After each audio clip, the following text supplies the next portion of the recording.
Hello, and welcome to the March edition of the Habitat Home Show. I'm your host this month, Ashley Reeves, Volunteer Services Coordinator, and we have a wonderful episode in store for you today. We have an in-depth interview with Lisa Lorenzana, our 2016 co-president of our University of Dayton campus chapter. We're also going to have a visit from Larry Stein, our Restore Director. He's going to let us know what's going on at the Restore. We also are going to have everyone's favorite segment, Norm's Know-How. This month, he's going to teach us how to replace and repair siding. We're also going to give you an update on our newest dedication. We dedicated a home last week in Fairborn, so we're going to let you know what's going on with that. And then to wrap up the episode, Lori Cornett-Cross, our Development Director, is back. She's going to let us know what's happening around Habitat. But first, we're going to jump right in, and we have Lisa Lorenzana here with us. So thank you so much, Lisa, for coming on today. We're so happy that you were able to join us. Thank you for having me. Yes, of course. So just to get started, tell us a little bit about yourself. I'm a senior pre-med major at the University of Dayton, and I'll be graduating in about a month now. Oh, that's exciting. I know, it's kind of crazy, but I'll be getting a bachelor's of science and going to medical school next year. Okay. Have you chosen the school you're going to go to? I have. Where are you going to go? I'll be going to Loyola University in Chicago. Very nice. Mm-hmm. And you're originally from Chicago? I am. Yes. Okay. Yes. That is wonderful. But today you're here because you were the co-president of our University of Dayton campus chapter in 2016. Mm-hmm. You guys have yearly, kind of roles in that. So, but you're still active. I know that you're still volunteering Absolutely. Until you graduate and everything like that. So what we wanted to do today was to let our viewers know a little bit more about our campus chapters. If they're not familiar or even know that we have one at Wright State University, and we also have one at the University of Dayton. Mm-hmm. So we're going to just kind of dive in and do a little bit of the history of our University of Dayton chapter. So what year was the University of Dayton campus chapter established? We were initially established in 1989, and we've been active on campus since then. So we've been one of the oldest service organizations on the University of Dayton campus, and we're really proud of that. And through the years, we've kind of grown our chapter, and we're about up to 89, around 89, I guess, active members. Very nice. This year, yeah. So. Are you guys still the largest student organization on campus, or at least one of them? I know. We're one of the largest service organizations on campus. So there's nice. over 40 service clubs on our campus. And you're one of the largest. Yes. Very nice. Out of 40. That's impressive. We like that. And we like because you guys are an extension of us, so that's wonderful. So 1989, Habitat for Humanity of Greater Dayton is getting ready to celebrate their 34th birthday on March 31st. So you guys are close right behind us. So it's so wonderful that you guys have been established for so long, and I cannot even imagine everything that you guys have been able to accomplish in that many years. But so when it comes to a campus chapter, what is the main objective of a campus chapter, or what's the specific one for UD's campus chapter? Well, in general, campus chapters share the same mission as any Habitat for Humanity affiliate, and so we're really there to support our affiliate in any way that we can. Mostly on our campus chapter, we focus on fundraising and education, and of course as well as service. That's our main component. So as of course our affiliate knows, we try to build about every other weekend with you guys, and in addition, each semester we have one big main fundraising event on our campus. In the fall, it was our Shantytown event. Yes. And then this coming semester is when our new co-presidents take over, so they're kind of formulating our big fundraiser for this semester right now. But and then at each fundraising event, and then throughout the semester, we'll also do different educational events that kind of introduce our campus to what Habitat does and how they engage with our community and how they really help enrich our community. So really just kind of bringing all of the values and goals of Habitat for Humanity to a campus chapter, and of course specifically to the University of Dayton. No, that's very important. So fundraising, and then you have outreach, and then obviously service, where you guys are coming out and volunteering with us. But obviously you need a force behind that. So you have 89 active members now. What kind of recruitment do you guys do to encourage other students to join? Because obviously you're graduating, so we're going to need to not replace you, but just find someone as equally as great as you are. So how do you guys kind of focus on that? Our main recruiting event is at the beginning of the year, which is really for all organizations on campus. It's called Up the Orgs, and it's when every organization on campus comes kind of to the center of our campus, and for the new students and really anybody on campus to kind of walk around and see what every organization has to offer. That's when we really pull in the majority of our students, but then from there, it's really just kind of from people that are in it, and then other students will see pictures of builds on Facebook or things like that, and then people see how engaging it is to be in Habitat and want to come to our meetings and check it out. So really for us, since we're a smaller campus, it's kind of initially by that one main event, and then from there people kind of will just see pictures on Facebook, or people will talk about it and with their roommates and things like that. We love to put you guys up on our Facebook page. You guys always have really fun pictures of you guys enjoying your time out volunteering. So as you said, you guys volunteer with us about every other weekend. You guys are volunteering with us this weekend at our Wesley Community Center project. And then you guys have 2 other dates before you even wrap up. I think you guys are volunteering with us twice in April. Yeah. So I was like, oh my gosh, I'm super impressed. You guys are finishing up with school and you're still focusing on volunteering with us. So we definitely appreciate that. But so a little bit back to you. So when did you join the campus chapter? I joined right away my freshman year, kind of from Up the Orgs. I was initially, I was involved with it in high school, so it was kind of one of the things I initially wanted to become involved with in college as well. So I started right away, and then I kind of started taking leadership positions right away as well to get involved. Okay.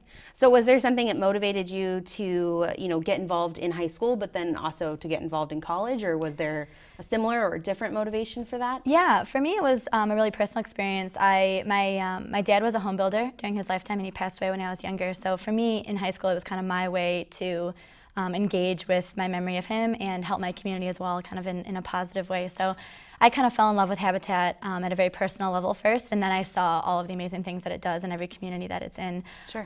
So for me, it's been a really personal journey to work with Habitat. Awesome. Well, like you said, you were our co-president last year. You guys have, a year term. So how did that come about? How do you guys kind of elect your co-presidents? Because you have 2 every year. We have 2 new co-presidents for this year. So how do you guys go about doing that?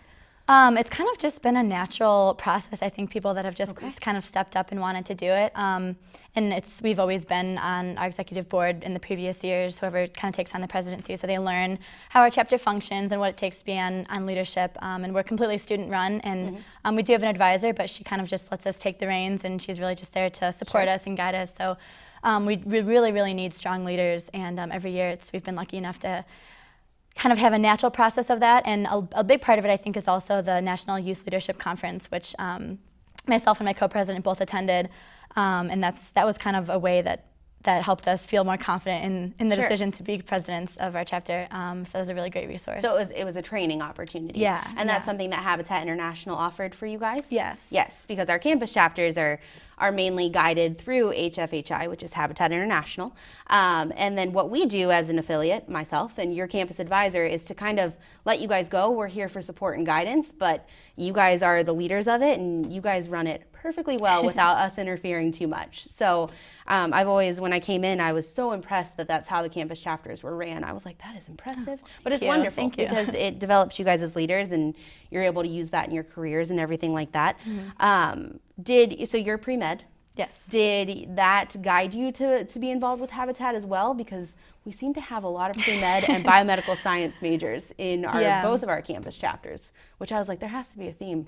There has to be a reason. No, I think there is. For me, it was really just kind of another way to help serve others, and I'm really interested in working with underserved populations as a physician. So for me, it has really helped me to engage with the community in a really unique way, in a very tangible way too. Because I think a lot of other service organizations on campus, they're really great, but you don't get that unique personal experience that you can with Habitat, which I loved. And all of the families that we've worked with have been great. You guys have all been great to work with us. So I think it really just helps establish those values and skills that it attracts people that want to be in healthcare. Absolutely. So. I know there's such a connection to it. It's just, when I came out, I was like, man, they are all the same majors. There has to be a reason. And it obviously is. It motivates you guys to join and work with us because you of what your interests are and who we serve, and then who you guys serve through us as a campus chapter. So you volunteer. You've been with us for 4 years. Right?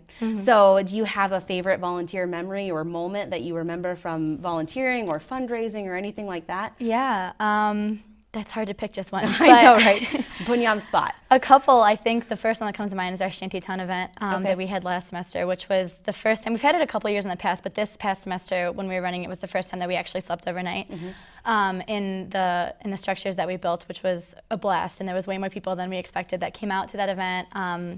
And of course, you were there and you spoke at it. It was awesome. So that was a really fun night, which we got 2 hours of sleep, I think, that night. We didn't really So sleep, Shantytown is where you guys are trying to do a simulation of what it's like to be homeless or without a secure home.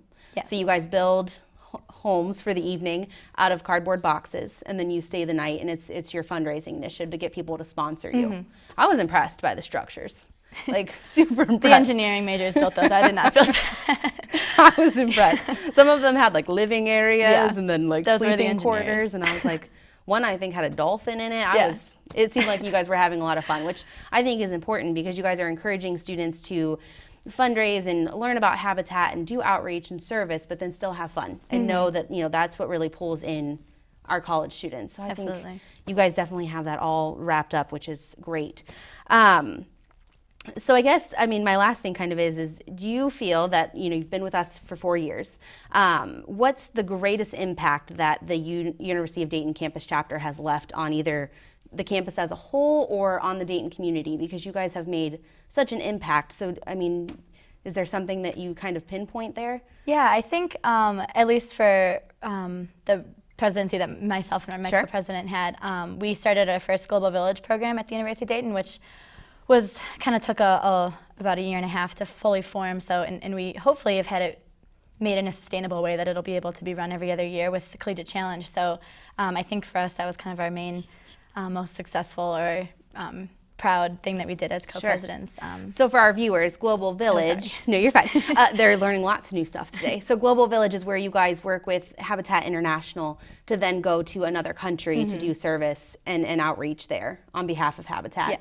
And then Collegiate Challenge is where you guys partner with another college campus chapter to volunteer and build relationships and things like that. So I think that's really important. I am definitely going to miss having you as co-president, but Eric and Daniel are awesome, and I'm sure that they are going to lead it the same way that you and Alden did. So I wish you nothing but luck Thank you so much. medical school, so that's super exciting. So thank you so much for joining us today, Lisa. Thank you for having me.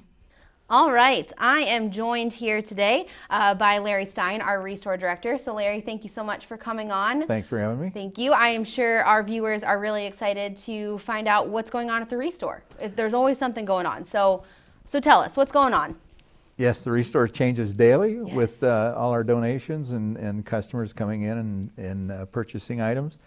I don't know how many of our viewers realize what the Restore does, but it's more like a fundraising arm of Habitat. Sure. So all the profits that we make goes towards building more houses. One of our goals is to help eliminate poverty housing in Dayton and the U.S. and around the world. And the way we do that is sell donated items in our store at a discounted price.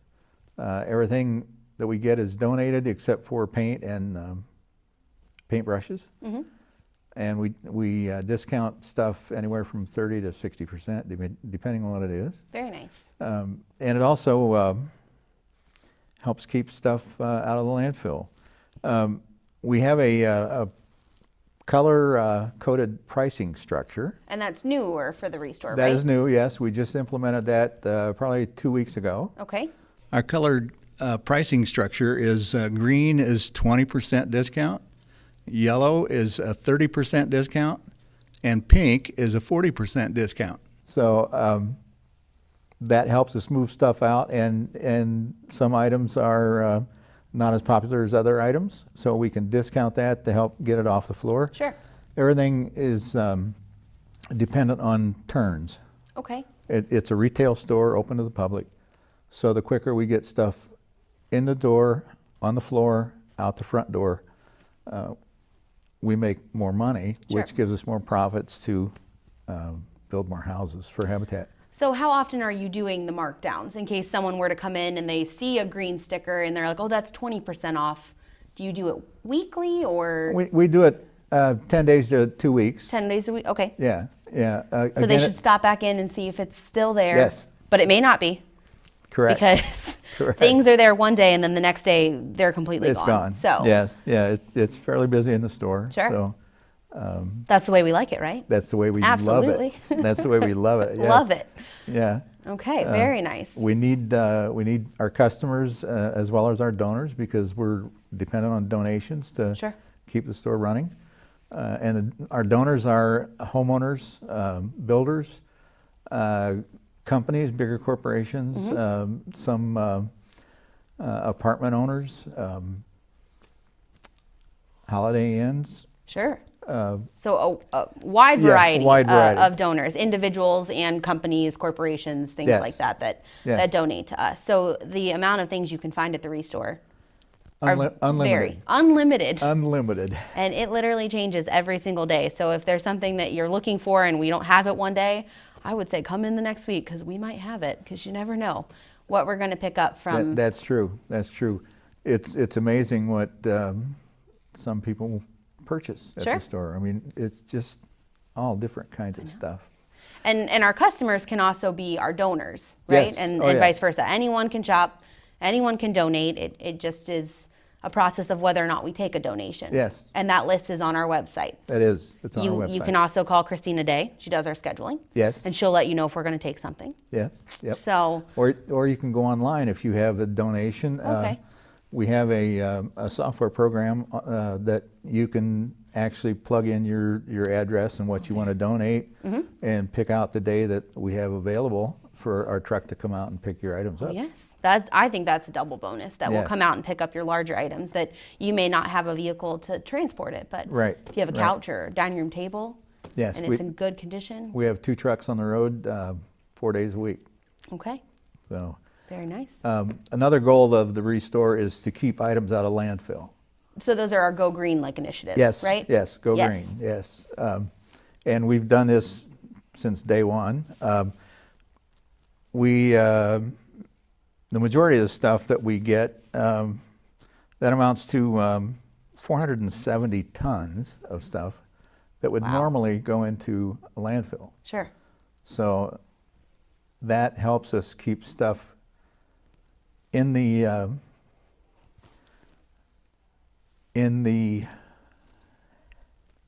can't think of the word. People's homes In people's homes, yeah. Instead of throwing it away and covering it up, and it also gives us income from that stream. Absolutely. So we also recycle metal, and we recycle cardboard. We have an area in the back where we have 55-gallon barrels that are separated, where you put in aluminum in one barrel, copper in another, steel in another. By breaking it down like that, we can make more money when we take it into the recycler, because they grade it on the type of material it is. And the biggest part is recycling keeps it out of landfills. Yes. By not throwing away your couch and providing and donating it to Habitat, that could be another family's treasure. Your trash is someone else's treasure. Yes. Right? Yes. So Yep. I know we get a lot of people in the Restore who are looking for, DIY projects where they want to, fix up a cabinet or, do something that, they're going to repaint it, they're going to refinish it, they're going to repurpose it. Right. So I think that that's always a great thing, for them to be able to find. As Phil Cluse, our Restore manager, says, the Restore is the friendly place to find treasures. Yes. Yeah. So another item that we recycle is cardboard. okay. About a year ago, we put in a big cardboard baler, so it compresses the cardboard down into a 2,000-pound bale, and that's helped us out quite a bit, because it keeps our cardboard from going into a dumpster and going to the landfill. Instead, we put it in our baler, and it gets baled up, and we take it in and sell it. Very nice. And they recycle it, I'm going to Oh assume. yes. Oh yeah. Yeah, they recycle it. Very nice. And then I guess maybe not our last, but what I'm thinking of is we also have a paint. We sell paint, so that is also part of our Go Green initiative. Yes. Is it not? Yeah. The paint that we purchase is a recycled paint. The company is called Everybody's Paint. It's made up in Michigan, and they treat the paint. They filter it, they strain it. It's paint that has come in from wherever. Sure. And then they mix their own colors and stuff and repackage it, and then we purchase it from them by the pallets. So how much is the paint at the Restore? the paint is $12 a gallon. $12 a gallon. Yeah. That's quite a bargain. Yeah, we have I believe we have 6 or 7 colors and Very stuff. nice. Great. So, and we haven't had no complaints on that paint. It's really good stuff. That's wonderful. And you can also buy your other painting supplies because we sell rollers and We do. paintbrushes as well. Yes. Which are new. Yeah, those Yes. are the only 2 purchased items that we sell in the store. Rest is donations. Yeah. Okay, well, thank you so much, Larry, for coming on. I'm Thanks sure for our having me. viewers are really excited to learn about what's going on at the Restore this month. And if you want to come and check us out, come visit our Restore. We're located at 115 West Riverview Avenue. If you're interested in donating, you know of all the ways you can, but you can always call our Restore at 937-222-2296. Hello, I am on site. This is Ashley Reeves, a volunteer coordinator. I'm on site with Norm Iozzi, our operations director, for everyone's favorite segment again this month. We're getting a treat. So this month is Norm's Know-How. So for our March edition, Norm is going to teach us how to repair a hose bib or a outside faucet or a spigot, whatever you decide to call it. So let it go, Norm. Awesome. Thank you, Ashley. So this time of year, of course, we've had all our water turned off outside. But a lot of times, the first time you turn these back on, or maybe you have one that's always dripped, 9 times out of 10, you can replace the inside or the washers that are inside of these without actually having to take the entire spigot off. It's really a pretty easy process. This is a frost-free bib, so I'll show you a little something more about that as we get into it. But the process is there's a large nut here on the front of these that you just simply, with a wrench and a pair of pliers, can loosen that, slide it out. It takes the same thing, about 2-minute repair, and hopefully you can save yourself some money doing it yourself. So actually, if you'll hold that for me, like I say, adjustable wrench or a wrench the right size to fit this nut. Now some of these nuts sometimes are left-handed threaded, so when you start, you just want to be careful that you don't pull too hard unless you know which direction it goes. But simply you want to hold the hose bib and then just start this to get it loosened. All right, and once you loosen that up, you should be able to hopefully get it by hand. And then simply, once you have that loose, the entire inside of this slides out. If you notice on the end of the stem here, is just a rubber washer and a rubber seat. And so 99% of the time, if your hose bib is dripping or not shutting off completely, all you have to do is replace this rubber washer here and the rubber seat. The manufacturer's name is usually on these. You can actually go to any plumbing supply and tell them what you have. Now this is an 8-inch stem, so these are usually 8, 10, 12 inches. And the other neat thing about this, that's actually where it turns off. So if you imagine this is inside the wall, the way this keeps your hose bib from freezing is turns the water off back here inside your house.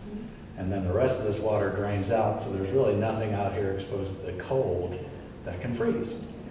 So once you replace that, there's just a screw on the end of it. The same thing, you just do it all in reverse, line that up. Start to tighten up the nut. And then once you get that on, same thing, you just take your wrench, simply get it on there, and tighten it up. You're finished. Well, that is quick and simple and easy, Norm. That's awesome. I think a lot of people will be pretty excited to be able to make sure they don't have a leaky outside faucet for the summer as we get ready for summer months. So thank you so much for teaching us something new. Thank you, Ashley. Thank you. Back to studio. Thank you. Thank you so much, Norm. That was wonderful. I am sure our viewers are going to get such a kick out of knowing how to repair their own exterior faucet without having to call someone to fix it. So up next, we are going to discuss our Emerson update. So as you guys know, we dedicate our Habitat homes to our partner families who become Habitat homeowners when we dedicate their homes. Our latest is on Emerson in Fairborn. The Yonio family signed their mortgage last week and we dedicated their home. As you can see, there are some pictures of their home dedication on the screen now, and it was a joyous occasion. We had a packed house that day. We had state officials and government officials from Fairborn. We had representations from area churches. We had current Habitat homeowners and current partner families. It was such a great turnout, and we were so happy for for the Ionio family and everything that they've accomplished by completing our Partner Family program. They are now the new Habitat homeowners and mortgage holders for our Emerson house in Fairborn. So congratulations to the Ionio family. We're joined still by Lori Cornett-Cross, our development director. She is going to update us on what's happening around Habitat this month. And we're also working on a really exciting venture that we call Women Building Together. Oh, what's that about? Well, it's really super. We love you men and you're welcome to join us, but this focus is on women building together, and that's precisely what they do. It's women coming together to build a home for one of our deserving partner families, and we are really excited to be starting on that process. We've got our committee together, and we have our wonderful partner family, Chrissy, who is just super, and so we're excited to be working on that. And we'd like to encourage anyone who's watching, if their company or if they themselves are interested in volunteering or working with us on Women Building Together, there's still plenty of time. So you can give us a call at Habitat and we'll be happy to talk to you about that. That's great. Yeah, the build actually isn't going to be until the fall. Okay, so they have some time still? Absolutely. Yeah. Plenty of time. We would love for anyone in the community who's interested to get involved with us. Great. And we're looking forward to a great build. We're gonna kick off, start the build hopefully sometime in June. Oh, that would be great. That's Yeah. awesome. Yeah, so we're excited about that. Yes, definitely. We need volunteers, women groups out there. We did something similar last year, which is called Women Build, and it was great to have women groups out there. They had a blast and learned so much. So Yep. that'll be wonderful. Yep, we're doing it again. We're hoping to make it bigger and better and continue for years on. Awesome. And of course, I would be remiss if I didn't talk about our 4th annual signature fundraising event coming up in July. Of course. It is Une Soirée à Paris, and I hope my French is good. What does that stand for? A party in Paris. A party in Paris. Yes, so it's going to be a casual Parisian themed evening Okay. at Wright State University's Nutter Center. Very nice. It's our major fundraiser of the year.